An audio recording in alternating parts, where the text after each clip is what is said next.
दोस्तों स्टडी 91 के online platform में आप सभी का बहुत बहुत स्वागत है। दोस्तों आज आप सभी के समक्ष समीक्षा अधिकारी परीक्षा को ध्यान में रखते हुए वाक्य शुद्धि के चैप्टर को लेकर हाजिर हूं और वाक्य शुद्धि में किस तरह से गलतियां होती हैं, आगे से गलतियां न हो उसके लिए क्या क्या हमें ध्यान रखना है, किन किन बातों का ध्यान रखना है, कौन कौन से ग्रामेटिकल रूल होते हैं जिनको आधार बना करके हम वाक्यों को सही कर सकते हैं। होता क्या परीक्षा में या तो ये पूछता है कि कौन सा वाक्य शुद्ध है या तो ये पूछता है कि कौन सा अशुद्ध है। कुल मिला जुला के हमें सही चीजों को ढूंढना पड़ता है, या अगर गलत चीजें भी कुछ लिखी हुई हैं अगर हम उनको सुधारना जान गए तो इस तरह से हम और मजबूत हो पाएंगे और सही तरीके से समझ पाएंगे कि कौन सा वाक्य शुद्ध है और कौन सा अशुद्ध है। अगर हमें पता चल जाए तो भाई देखो, केवल ये जानना इंपॉर्टेंट नहीं है ना कि वाक्य शुद्ध कौन सा है, हमें गलत को भी सही करना है। ठीक है, पहले से जो वाक्य गलत लिखा है वो सही कैसे होगा हमें ये भी आना चाहिए। तो स्टार्ट किया जाए आज की क्लास को। बहुत शानदार सा सेशन है। इसके पहले हम लोगों ने वर्तनी शुद्धि वाला चैप्टर कवर किया था। उसमें क्या किया था दोस्तों कि कुछ शब्द होते हैं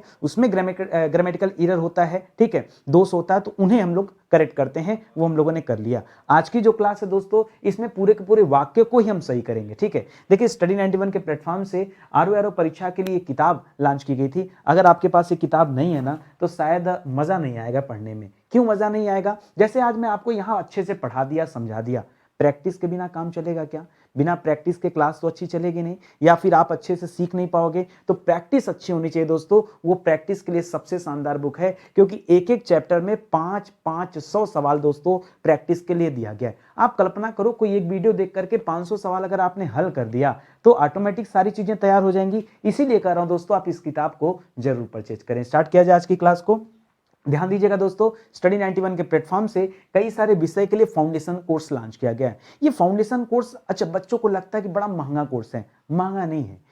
विषय को एक बार पढ़ना है और कोई भी एग्जाम देने के लिए आप तैयार हो जाओगे। सोचो ना, एक बार पढ़कर कोई भी एग्जाम दो, यानी हर सब्जेक्ट को एक एक बार खाली पढ़ लो। कभी न कभी तो डिटेल में पढ़ना पड़ेगा ना, कभी न कभी तो इस तरीके से पढ़ना पड़ेगा कि सारी चीजें हमें समझ में आ जाए। इसलिए मैं आपसे कह रहा हूं आपके पास मौका है, आप जुड़िए इस बैच के साथ और अपनी तैयारी को आगे बढ़ाइए। ये बैच आप हमारे वेबसाइट या एप्लीकेशन प्रोग्राम से ज्वाइन कर सकते हैं, या हमारा हेल्पलाइन नंबर है, यहां कॉल करके संपर्क भी कर सकते हैं। ठीक है, स्टार्ट किया जाए आज की क्लास को। चलिए आइए, पहला वाक्य जो दिया दोस्तों, अशुद्ध वाक्य आपके सामने दे रहा है, आज तो दूध से दही जम गई। अब आपको क्या करना दोस्तों, ये पहले से क्या है, गड़बड़ है, अशुद्ध है, ये साफ साफ लिखा भी है। हमें इसे क्या करना दोस्तों, करेक्ट भर करना है। ठीक है, तो कैसे करेक्ट किया जाए? देखो यहां जो दही लिखा है ना, दही दोस्तों जो लिखा है जम गई ना, ये गई की वजह से दोस्तों दही को स्त्रीलिंग बता रहा है, जबकि दही क्या होता है दोस्तों, दही पुल्लिंग में आता है। अब जिस बच्चे को लिंग का पहचान होगा वो बच्चा दोस्तों इसको समझ पाएगा, नहीं तो लोग तो ये कहेंगे ना दही जम गई। ठीक है, दही खट्टी है,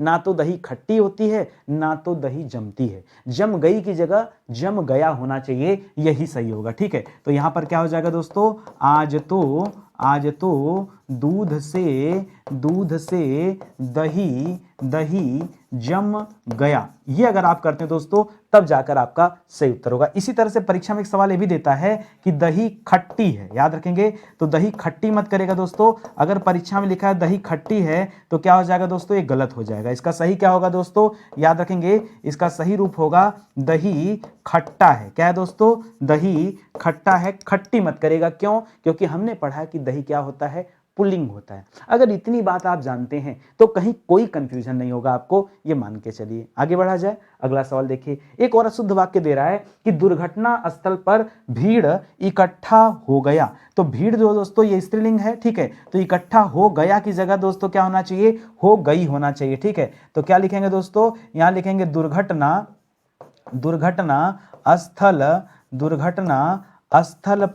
स्थल पर भीड़ और इकट्ठा, ठीक है, इकट्ठा हो गई, भीड़ इकट्ठा हो गई। यहां पर गई लिखेंगे दोस्तों तब जाकर के आपका जवाब सही होगा, अन्यथा क्या हो जाएगा, गलत उत्तर रहेगा। अब बात आपको समझ में आ गया ना। इसी तरह से आगे बहुत सारे वाक्य दिए गए हैं, उनको हम लोग दोस्तों अच्छे से करेक्ट किया जाएगा। ठीक है, आगे पढ़िए क्या लिखा है। लिख रहा है पूरी दुनिया भर में यह बात फैल गई। एक तरफ दोस्तों पूरी लिख रहा है, दूसरी तरफ दुनिया भर लिख रहा है, तो यही कह दिया होता कि दुनिया भर में बात फैल गई, या तो यही लिख दिया होता कि पूरी दुनिया में बात फैल गई। इसको दो तरीके से आप करेक्ट कर सकते हैं। कैसे कर सकते हैं करेक्ट? एक तो ये कर सकते हैं कि पूरी दुनिया में यह बात फैल गई। एक तो दोस्तों आप यह कर सकते हैं, ठीक है, यह सही हो जाएगा। और दूसरा क्या कर सकते हैं दोस्तों, दूसरा अगर करना है तो आप यह कर सकते हैं कि दुनिया भर में यह बात फैल गई, ठीक है, यह भी कर सकते थे। तो यहाँ पे आपका दो दो जवाब सही हो जाएगा।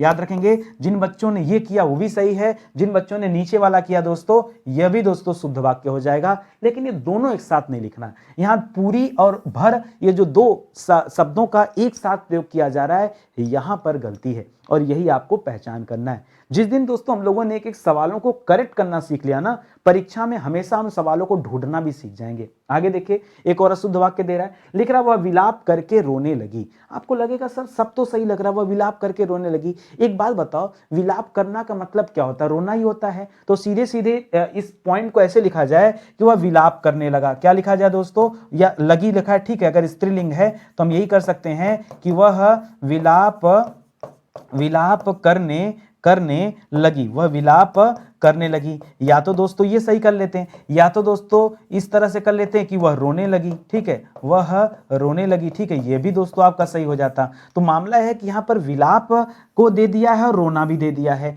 इस वजह से दोस्तों गलती हो रहा है, ठीक है, दोनों नहीं आएगा, ठीक है, दोनों चीजों का प्रयोग यहां एक साथ नहीं करेंगे क्योंकि दोनों का अर्थ एक ही है। जैसे अगर कहा जाए कि माली जल से पौधों को सींचता है, कहीं तेल से भी सींचा जाता है क्या? अरे पौधों को जल से ही सींचा जाता है, तो वहां जल से लिखने का कोई मतलब नहीं है क्योंकि सींचने का कार्य जल से ही होता है। इसलिए सीधे कहिए कि माली पौधों को सींचता है, ठीक है, या माली पौधों को जल देता है, एक ही बात कहना है। मेरी बात अच्छे से समझ में आ रहा है ना?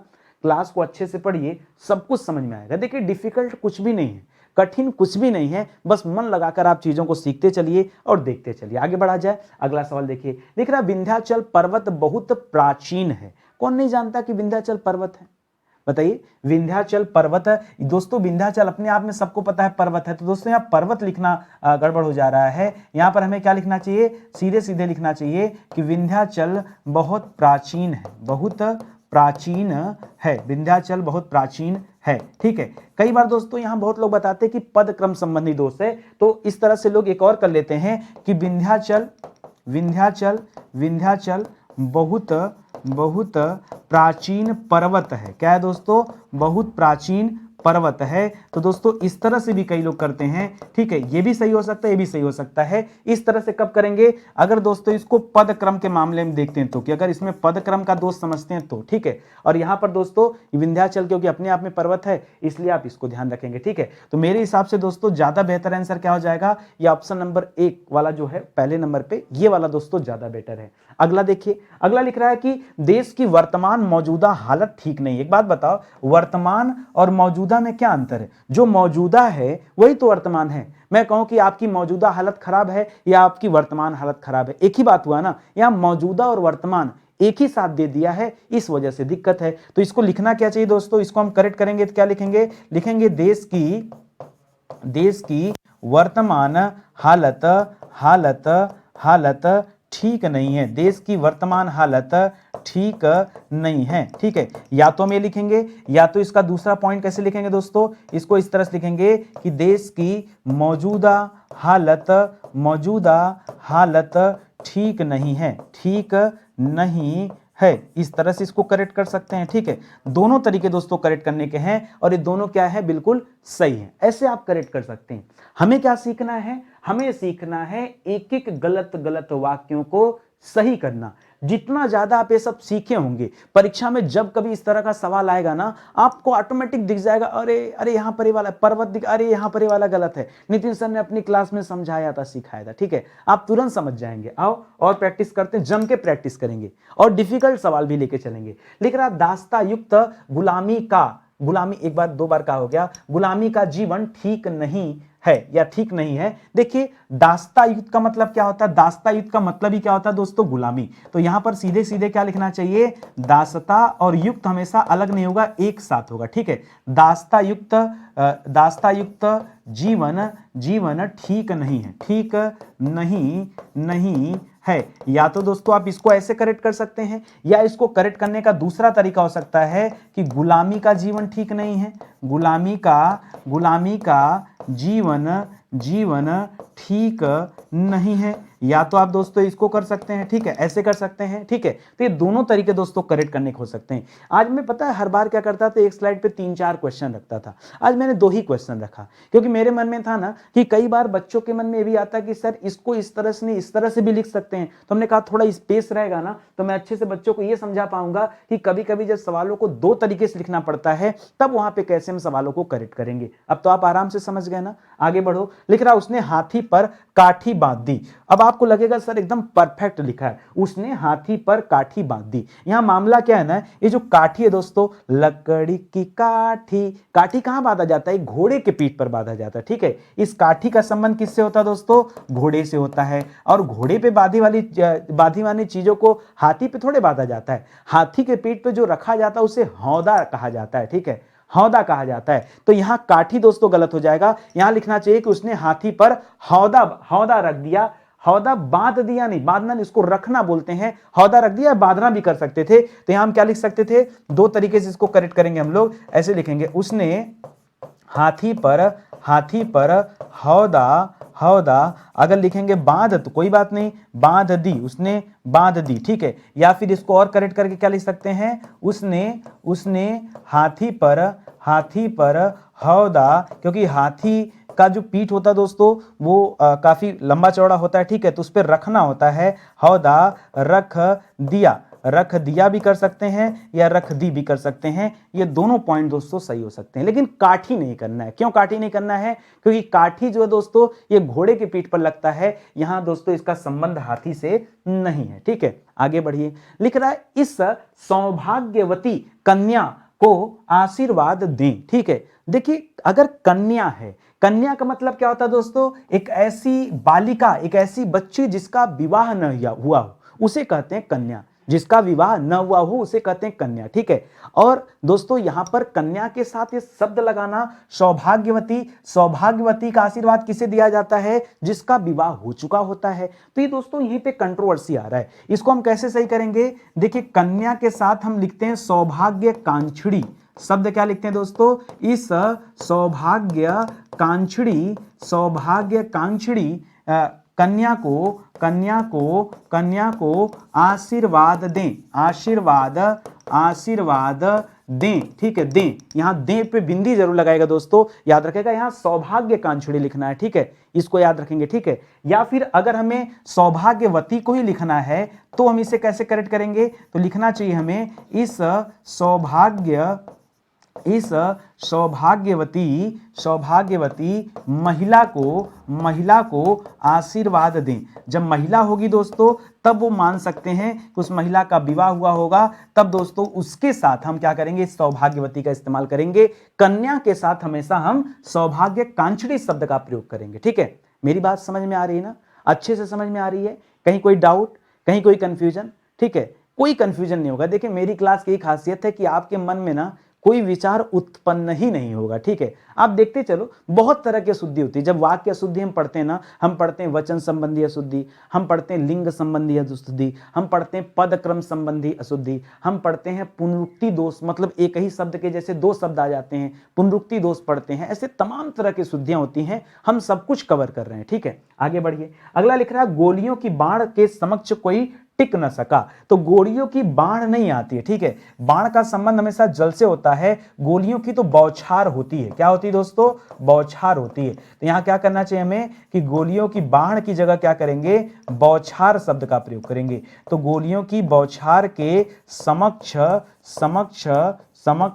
कोई टिक न सका, कोई टिक न सका, ये दोस्तों करना चाहिए। यहां पर बाढ़ की जगह क्या होना चाहिए दोस्तों, ये बौछार शब्द होना चाहिए। ऑटोमेटिक सब करेक्ट हो जाएगा, अपने आप सब सही हो जाएगा। आप देखो आराम से, ठीक है। चलो आओ आगे बढ़ते हैं, अगला सवाल करते हैं। अगला लिख रहा है कि हमें चरखा काटना चाहिए। नहीं, याद रखेगा, अगर यहां चरखा का संबंध काटना से नहीं होता है। देखिए चरखे से सूत को काटा जाता है, ठीक है। जैसे लोग कहते हैं मैं आटा पिसाने जा रहा हूं, अरे भाई गेहूं पिसाया जाता है, आटा थोड़े पिसाया जाता है। बस ऐसे दोष होता है, जनरली हम लोग यूज करते रहते हैं। तो यहां पर याद रखेंगे हमें क्या करना चाहिए, इसको हम दो तरह से लिख सकते हैं। जैसे अगर चरखा लिखेंगे तो हमें लिखना चाहिए हमें चरखा चलाना चाहिए, हमें चरखा चलाना चाहिए। या तो दोस्तों ये करेक्ट हो सकता है, या तो दूसरा क्या करेक्ट हो सकता है, दूसरा करेक्ट हो सकता है कि हमें सूत काटना चाहिए। अगर काटना लगाना है तो क्या करना चाहिए, सूत काटना चाहिए, ठीक है। तो याद रखेंगे या तो ये करना चाहिए, तो दोनों में से कोई एक ही करेंगे। यहां चरखे के साथ जो कातना शब्द लिखा है यही दोस्तों गलत दिया हुआ है, ठीक है। आई बात समझ में? चलो आगे बढ़ते हैं। अगला देखिए, आगामी घटनाओं को कौन जान सकता है। आगामी घटनाओं को, अच्छा एक मिस्टेक तो दोस्तों ये है कि यहां पर क्या होना चाहिए, कौन की वजह से, कौन की वजह से एक मिस्टेक ये है कि यहां पर एक क्वेश्चन मार्क होना चाहिए। चलो वो तो ठीक है, एक और भी मिस्टेक है। देखिए जब घटनाओं की बात हो ना तो घटनाओं के साथ दोस्तों आगामी शब्द का प्रयोग नहीं किया जाता, घटनाओं के साथ हमेशा भावी शब्द का प्रयोग किया जाता है, ठीक है। तो याद रखेंगे भावी घटनाओं को कौन कौन जान सकता है, भावी घटनाओं को कौन जान सकता है, ये दोस्तों यहां पर होना चाहिए, तब जाकर के आपका उत्तर सही होगा। याद रखेंगे आगामी नहीं, ठीक है। देखिए परीक्षाएं आगामी हो सकती हैं। देखिए अच्छा आपको पता आगामी और भावी में क्या अंतर है, बताइए। आगामी और भावी में क्या अंतर है। आगामी का मतलब होता है जो होना ही होना है, और भावी का मतलब होता है जो भविष्य में घट सकता है या नहीं भी। कोई तिथि निश्चित नहीं है, कोई समय निश्चित नहीं है। अच्छा एक बात मुझे बताइए, जैसे मैं कहूं वर्ल्ड कप, तो वर्ल्ड कप का डेट भले ना फिक्स हो लेकिन ईयर फिक्स होता है, भाई फला सन में होगा। जैसे ओलंपिक वो फिक्स होता है कि इस सन में होगा, ठीक है। तो दोस्तों हम क्या कहेंगे, आगामी खेल प्रतियोगिता, ठीक है, या आगामी खेल, ठीक है। लेकिन दोस्तों जैसे मान लीजिए आप नेता बनना चाहते हैं, ठीक है, नेता बनना चाहते हैं, आप चुनाव लड़ना चाहते हैं, आप सांसद विधायक बनना चाहते हैं, लेकिन आप कब बनेंगे फिक्स नहीं है। तो याद रखेंगे आगामी नहीं, आगामी विधायक है नहीं, ये भावी विधायक है। मतलब आगे बनना चाहेंगे, पता नहीं बन पाएंगे कि नहीं बन पाएंगे। ये भावी प्रधानमंत्री हैं, ये भावी विधायक हैं, ये भावी सांसद हैं। मतलब को समझिएगा, इतने ध्यान से चीजों को कोई बताने वाला नहीं। क्या ना हिंदी विषय है, लोग समझते हैं कि नीरस है क्या पढ़ना, लेकिन आपको बताएं सबसे ज्यादा स्कोरिंग विषय है, सबसे ज्यादा स्कोर किया जा सकता है, और इससे आसान तो कुछ है भी नहीं। आप नितिन सर की क्लास में आ जाओ और पढ़ के देखो, बताओ कुछ कठिन लग रहा है। आज के बाद आप कभी भूलोगे नहीं कि आगामी और भावी क्या होता है। और अगर अपनी क्लास में सारी चीजें मैं ना बताऊं, मतलब क्या यार, इतनी बातें तो किताब में भी लिखा है, मैं कुछ अलग से बता रहा हूं क्या, जो किताब में वही तो बता रहा हूं, जो किताब में वही बता रहा हूं।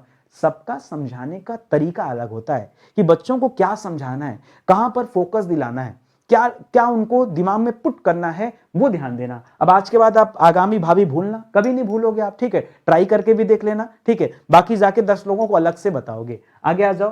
तलवार एक उपयोगी अस्त्र है। देखिए मैं आपको बता दूं, अस्त्र और शस्त्र दो चीजें होती हैं, ठीक है। अस्त्र और शस्त्र दो चीजें होती हैं। याद रखेंगे दोस्तों, जो हाथ में लेकर चलाया जाता है वो क्या होता है दोस्तों, जो शस्त्र होता है, और जो फेंक कर चलाया जाता है, ठीक है, जो फेंक कर चलाया जाता है वो क्या होता है दोस्तों, अस्त्र होता है। तलवार कैसे फेंक देते हो लेकर, क्या नहीं, तलवार तो सर हाथ में लेके चलाते हैं, ठीक है, हाथ में लेके चलाते हैं, और हाथ में लेके जो चलाते हैं उसे शस्त्र कहते हैं। तो यहां क्या होना चाहिए दोस्तों, यहां होना चाहिए तलवार, ठीक है। क्या होना चाहिए, तलवार एक उपयोगी क्या है दोस्तों, शस्त्र है। क्या है दोस्तों, शस्त्र है, ठीक है। तो याद रखेंगे ये दोस्तों, यहां पर शस्त्र करेंगे। अब मुझे लगता है समझ गए होंगे, ठीक है। ये दो पॉइंट याद रखेगा, ये अस्त्र शस्त्र का कंफ्यूजन दूर हो जाएगा।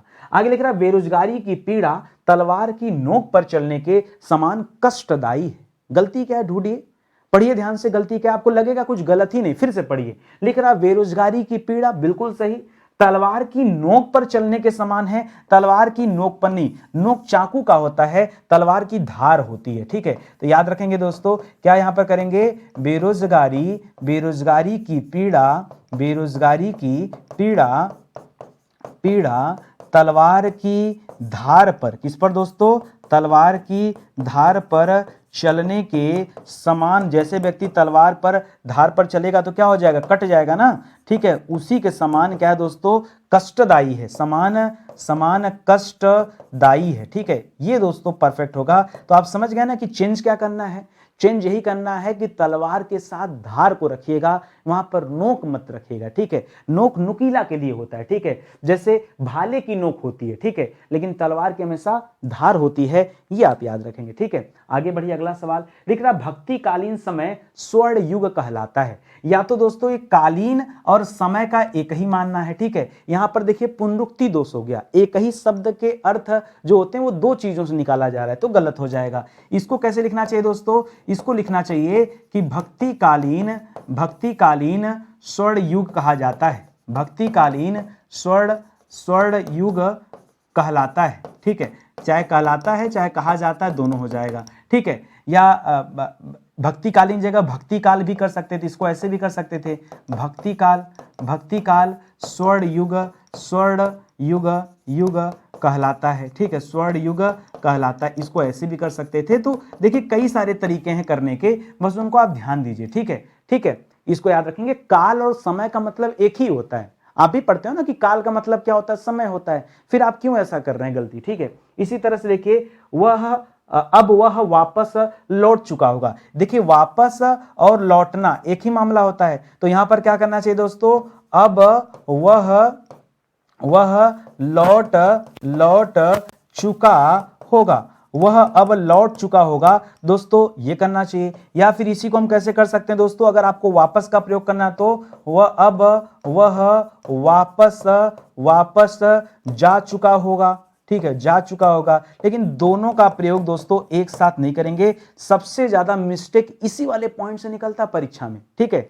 आप करेक्ट करना सीखो, हर सवाल को, हर वैरायटी के सवाल को अगर आपने सही करना सीख लिया ना, फिर तो टेंशन नहीं है। आओ थोड़ा स्पीड बढ़ाते हैं, लिख रहा उसकी आंख से आंसू बह रहा है, आंख से नहीं दोस्तों। अब देखिए यहां पर जो आंसू है ना, ये सदैव बहुवचन होता है, तो क्या करना चाहिए दोस्तों, उसकी आंखों से आंसू बह रहे हैं, उसकी आंखों से आंसू बह रहे हैं, ये करेंगे दोस्तों, बह रहा है नहीं, बह रहे हैं, ठीक है, याद रखेंगे। इस कक्ष के भीतर प्रवेश करना निषेध है, ठीक है। एक तो भीतर भी लिख रहा है, तो कक्ष के भीतर ही होता है, ठीक है, तो यहां से गलती आ रही है। देखिए इसको ऐसे करेक्ट करेंगे, मैं समझा रहा हूं आपको, सुनिएगा। इस कक्ष के भीतर, अच्छा, इस कक्ष के भीतर ही जाएगा दोस्तों, इस कक्ष में प्रवेश निषेध है, इस कक्ष में प्रवेश निषेध है, ये कर सकते हैं इसका, इस कक्ष में प्रवेश निषेध है, ठीक है, यही होगा। बाकी दोस्तों भीतर मत करिए, ठीक है, इस तरह से करेंगे, ठीक है, क्योंकि कक्ष में देखिए आप ये समझिए ना, यहां भीतर और प्रवेश का मतलब एक ही है भाई, किसी चीज के भीतर प्रवेश करना से घर में प्रवेश करना या घर के भीतर घुसना एक ही बात है ना, तो एक ही बात के लिए दो शब्द कर रहा है। अगर या तो अगर आप प्रवेश हटा रहे हैं, भीतर कर रहे हैं, तो आप लिखिए कि इस कक्ष के भीतर निषेध है, ठीक है, ऐसे लिख सकते हैं। अगर आपको यही लिखना है, तो अगर आप चेंज करके लिखना चाहते हैं तो क्या लिख सकते हैं, इस कक्ष के भीतर,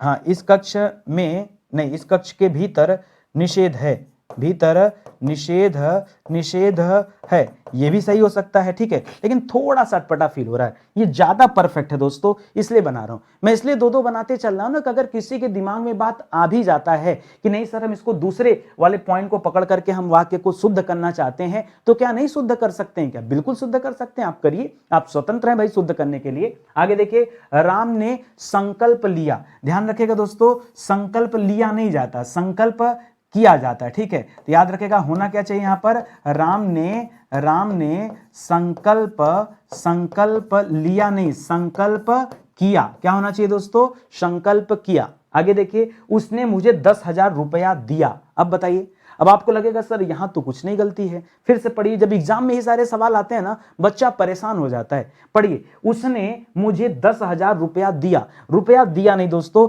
यहां बहुवचन करना होगा, तो हमें क्या करना पड़ेगा दोस्तों, उसने मुझे 10,000 रुपए, रुपया की जगह क्या होगा, रुपए दिए, उसने मुझे 10,000 रुपए दिए, ठीक है, ऐसे करना होगा दोस्तों, बहुवचन करना पड़ेगा। वचन संबंधी दोष भी दोस्तों इस तरह के मिलते रहते हैं, ठीक है, इसको याद रखेंगे। ध्यान दीजिएगा, स्टडी 91 के प्लेटफॉर्म से आपके परीक्षा हेतु दोस्तों कई सारी किताबें लॉन्च की गई हैं, चाहे आप जिस भी परीक्षा की तैयारी कर रहे हो, आप एक मौका दीजिए स्टडी 91 का, और हमारे साथ जुड़िए हमारे पेड प्रोग्राम में, हमारी किताबों के प्रोग्राम में, हमारी जो ई बुक आते हैं, जो हैंड रिटन नोट्स आते हैं, जो टेस्ट सीरीज वगैरह है, ठीक है, आप एक बार ज्वाइन करके देखो। हम बड़े शालीनता के साथ काम करते हैं और एकदम एंटीक काम करते हैं, बहुत दौड़ भाग नहीं जीवन में, बड़े आराम से दोस्तों एक एक चीजें बना रहे हैं। एक एक किताबें दोस्तों आपके लिए इंपॉर्टेंट है, आप लेके देखिए, ठीक है, बहुत मजेदार है, विश्वास कीजिए। ये किताबें ऐसे ही नहीं है, बार बार प्रमोशन करना थोड़ा सा ठीक नहीं लगता क्लास में,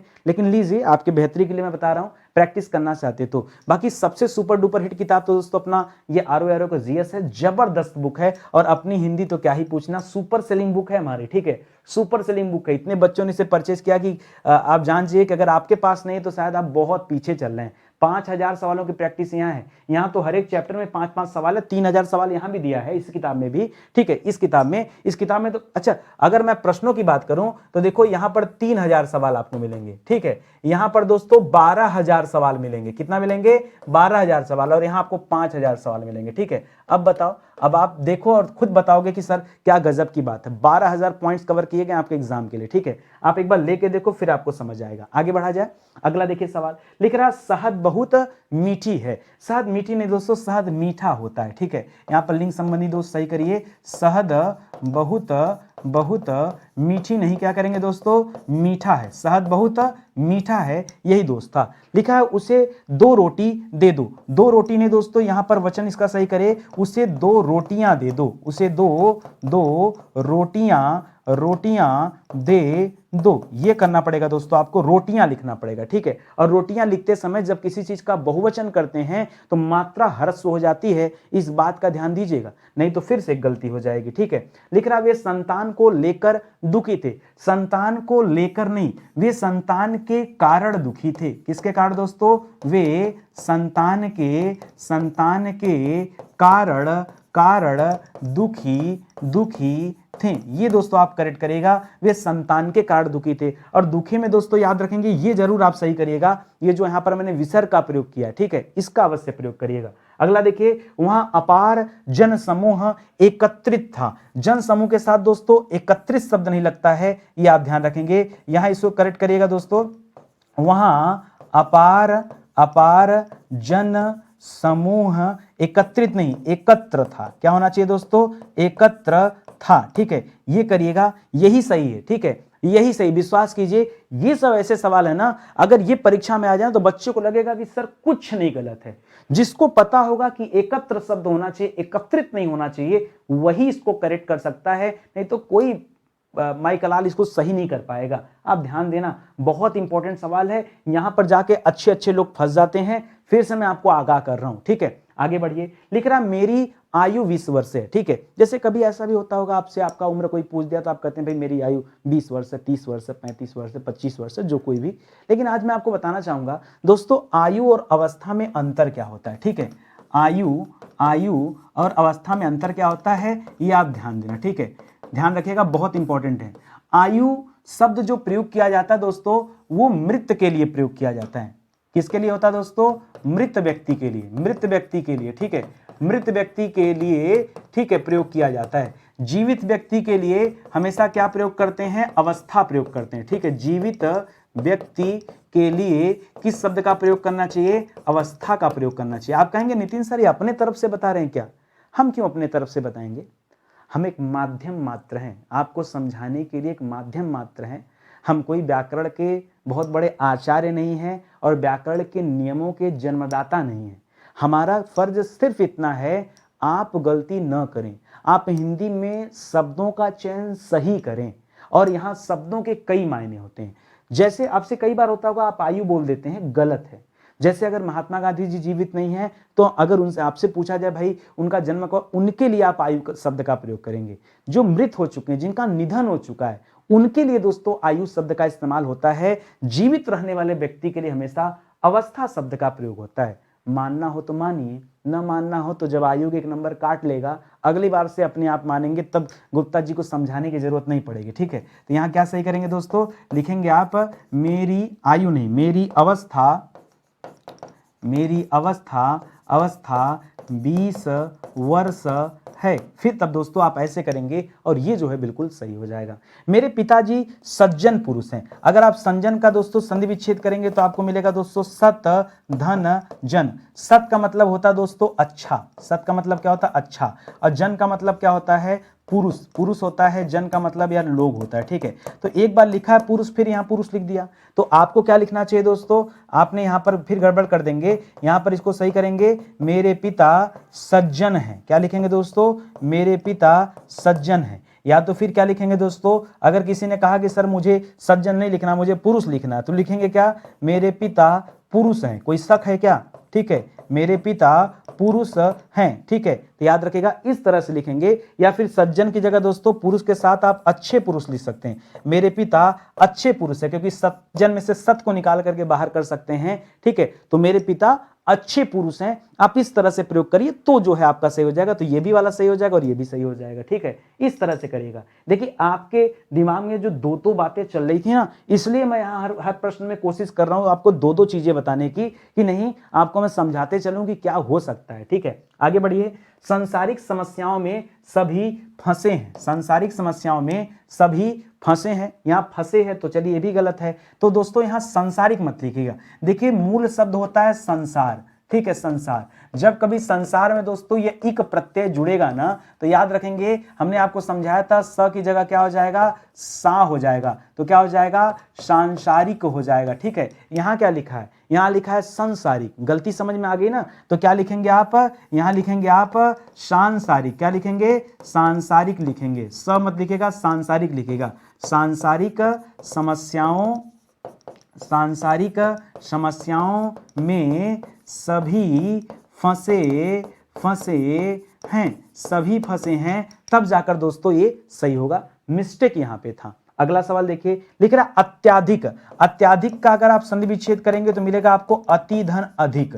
अति धन अधिक बराबर अत्याधिक मिलेगा, ठीक है। और यहां पर संधि आपको मिलेगा दोस्तों यण स्वर संधि, ठीक है। खैर आइए हम इसको करेक्ट करते हैं। तो अत्याधिक नहीं होगा दोस्तों, अत्यधिक होगा। क्या होगा, अत्यधिक होगा। और दुखी में भी दोस्तों याद रखेगा, दुख में ये लिखिएगा अत्यधिक दुख सहा, सहा। और नहीं में भी दोस्तों क्या होगा, बिंदी लगेगा, सहा नहीं जाता। अत्यधिक दुख भी, अत्यधिक दुख सहा नहीं जाता। इस तरह से दोस्तों एक करेक्ट होगा, ठीक है।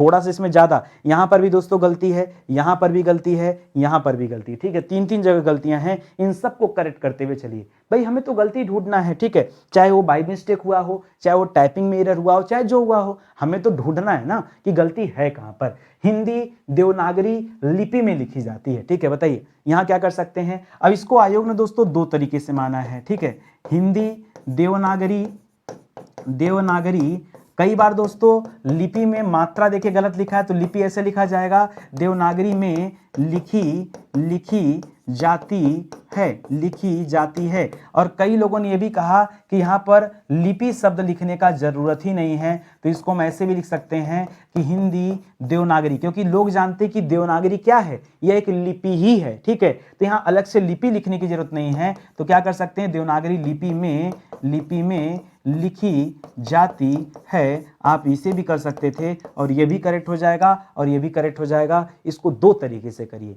मोस्टली आज मेरा कोशिश यही था कि मैंने सवालों को दो भागों में बांटा है और दोनों चीजें करेक्ट करके आपको दिखाया है। ये पहले से मैं सोच के आया था कि आज मुझे ये चीजें इसी फॉर्मेट में देनी है।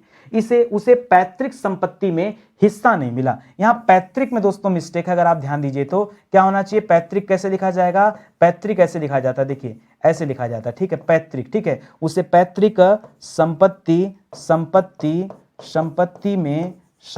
में हिस्सा नहीं मिला। अब दोस्तों क्या हो गया, अब जाकर ये करेक्ट हुआ है, ये आप याद रखेंगे। सॉरी, यहाँ संपत्ति में आप जो है सही करेंगे, तब जाके इस सवाल का सही जवाब आपको मिलेगा। आगे बढ़िए, लिख रहा भारत कभी ब्रिटेन के अधीन था। क्या गलती है, फिर से पढ़िए, भारत कभी ब्रिटेन के अधीन था। ये अधीन शब्द नहीं होता है, अधीन शब्द होता है, ठीक है। यहाँ वर्तनी दोष मिल रहा है, ठीक है। क्या मिल रहा है दोस्तों, वर्तनी दोष मिल रहा है, ठीक है। तो क्या लिखेंगे, भारत कभी ब्रिटेन के अधीन नहीं। शब्द सही क्या होता है दोस्तों, अधीन शब्द होता है। क्या शब्द होता है, अधीन होता है। तो अधीन था, ये करिएगा तब जाकर करेक्ट होगा। आगे बढ़िए, निरपराधी व्यक्ति को सजा नहीं मिलनी चाहिए। निरपराधी शब्द दोस्तों गलत है यहीं पर, ठीक है। निरपराधी की जगह क्या होता है, निरपराधी क्या होता है, पराधी जगह निरपराध होना चाहिए, ठीक है। निरपराध व्यक्ति को सजा नहीं मिलनी चाहिए, ठीक है। आपको ये करना चाहिए। या किसी ने कहा सर हम व्यक्ति को हटाना चाहते हैं, तो आप ऐसे लिख सकते हैं निरपराधी। क्या लिख सकते हैं, निरपराधी। फिर आप व्यक्ति नहीं लिखेंगे, ठीक है। तब क्या लिखेंगे, निरपराधी को सजा नहीं मिलनी चाहिए, ठीक है। ये आप याद रखेंगे, नहीं मिलनी चाहिए, तब जाके करेक्ट होगा। अगर व्यक्ति लिखे हैं आप, तो व्यक्ति के साथ हमेशा निरपराध शब्द का प्रयोग होता है। अगर आप व्यक्ति नहीं लिखेंगे, तब आप निरपराधी शब्द का प्रयोग करिए। इतनी छोटी छोटी बातें हैं। आप ढूंढिएगा कोई किताब, इसमें 2 लाइन का वाक्य शुद्धि कहीं नहीं मिलेगा। अब मेरे मन में विचार आता है कि क्यों ना जो किताब में लिखा हूं, ये उसका दोस्तों अगला वर्जन लेके आऊं और उसमें ये चीजें अपडेट करके दूं कि किसी चीज को 2 तरीके से कैसे करेक्ट कर सकते हैं। हो सकता है ना, क्या मैंने गलत बताया आपको, क्या कहीं पर गलत लिखा है, नहीं।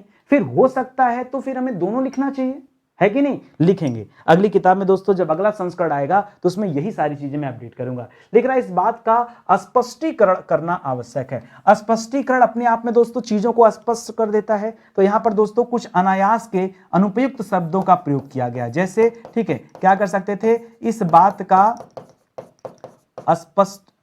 का स्पष्टीकरण आवश्यक है, ठीक है। इस बात का स्पष्टीकरण आवश्यक है, बस इतना ही आवश्यक है दोस्तों, ठीक है। यहां पर करने की जरूरत नहीं, ठीक है, करने की जरूरत नहीं है, ठीक है। मेरे घर के पास एक हलवाई की दुकान है, एक हलवाई की दुकान नहीं, ठीक है, हलवाई की एक दुकान है यहां पर, ठीक है। तो यहां पर पद क्रम का दोष मिल रहा है, क्या करेंगे सही, मेरे घर के पास हलवाई की एक दुकान है, हलवाई की एक दुकान है। आप इसे कर लीजिएगा, ये सही हो जाएगा। हलवाई की एक दुकान करेगा, एक हलवाई की दुकान नहीं, ठीक है। जैसे कई बार ऐसा आता परीक्षा में, एक गुलाब की माला दो, एक गुलाब की माला नहीं, गुलाब की एक माला दो।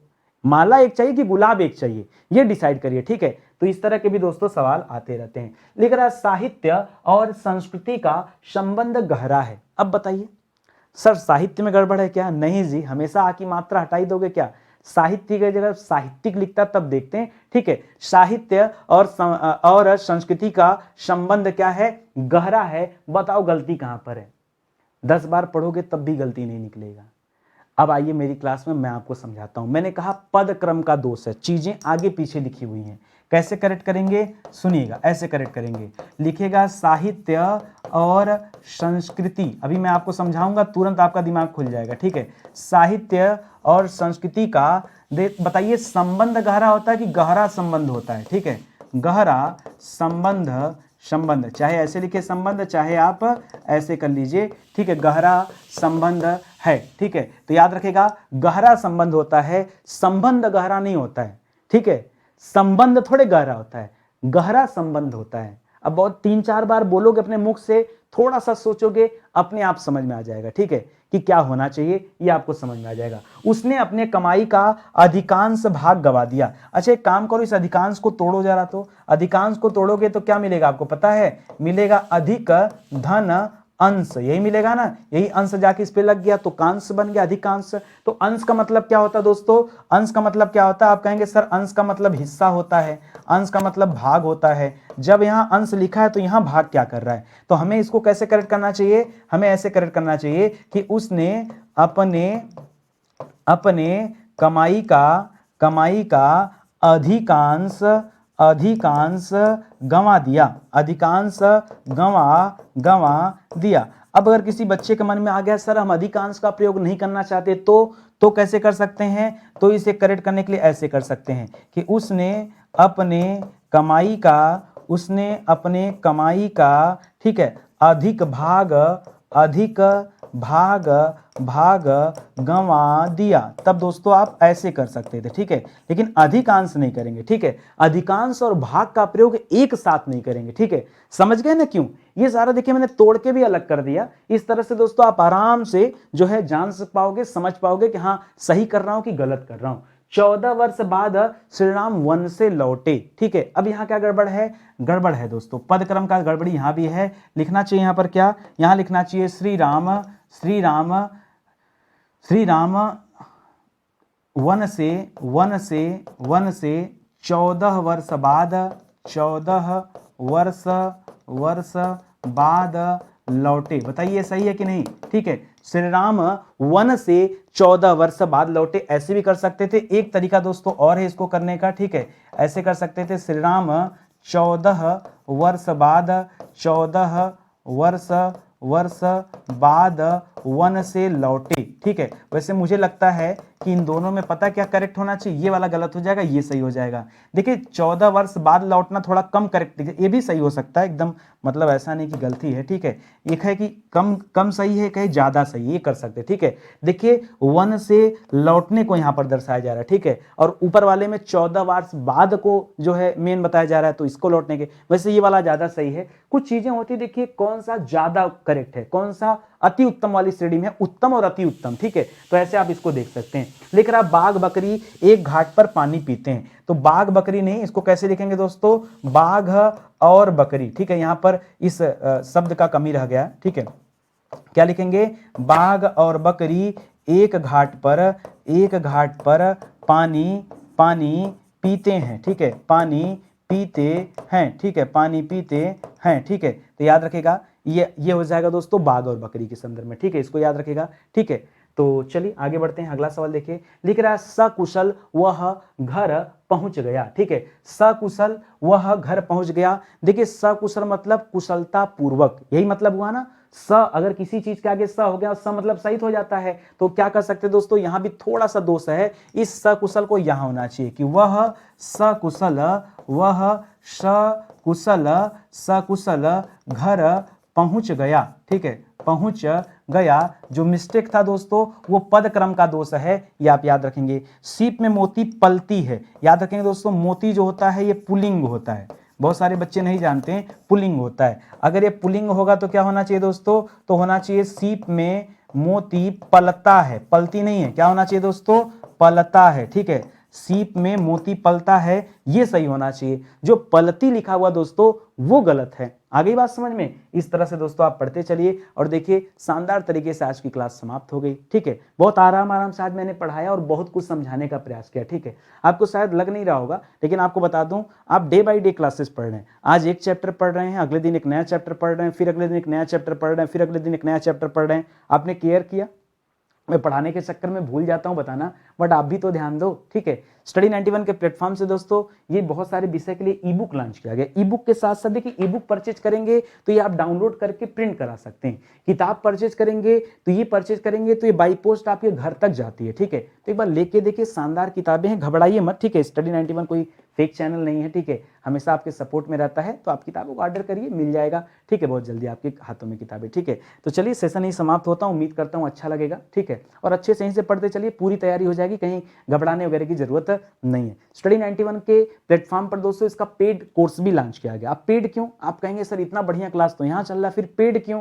पेड में और ज्यादा प्रैक्टिस होती है, पेड में और चीजें हम डिटेल से समझाते हैं और विस्तार से बताते हैं कि ये अशुद्धियां कितने टाइप की होती हैं, उसके 10-20 टाइप आपको बता दी। यहाँ तो मिक्स क्वेश्चन है ना, पता नहीं चल पा रहा, वहां पता चल जाता है, यही अंतर है। ठीक है, देखिए चीजें हम और ज्यादा विस्तार से वहां कवर करते हैं, इसलिए वहां की बात अलग है। वहां स्कॉलर लोग पहुंचते हैं तो आपको लगेगा अच्छा ज्यादा महंगा भी नहीं, 300-400 का कोर्स है, और उसके बाद भी आप सोचते हैं कि सर कितना महंगा है, लें कि न लें। अरे भाई लीजिए जाकर के, यहाँ जो पढ़ रहे हो तो पढ़ ही रहे हैं, वहां का पढ़ लिया ना, ये 60 में 60 कोई माई का लाल नहीं रोक सकता, चाहे पेपर अमेरिका से बन के आ जाए, चाहे इजराइल से बन के आ जाए। ठीक है, जिसको बनाना हो पेपर बना लेने देना। आपका कॉन्फिडेंस जब बूम कर जाएगा ना, फिर बात क्या है, बनाए पेपर, जहां से आ जाता है कहीं कोई दिक्कत नहीं, हर जगह सही होगा। ठीक है, चलिए सेशन ही समाप्त होता है, मिलते हैं अगले लेक्चर में, तब तक के लिए बहुत बहुत धन्यवाद आपका। जय हिंद, जय Bharat, thank you so much.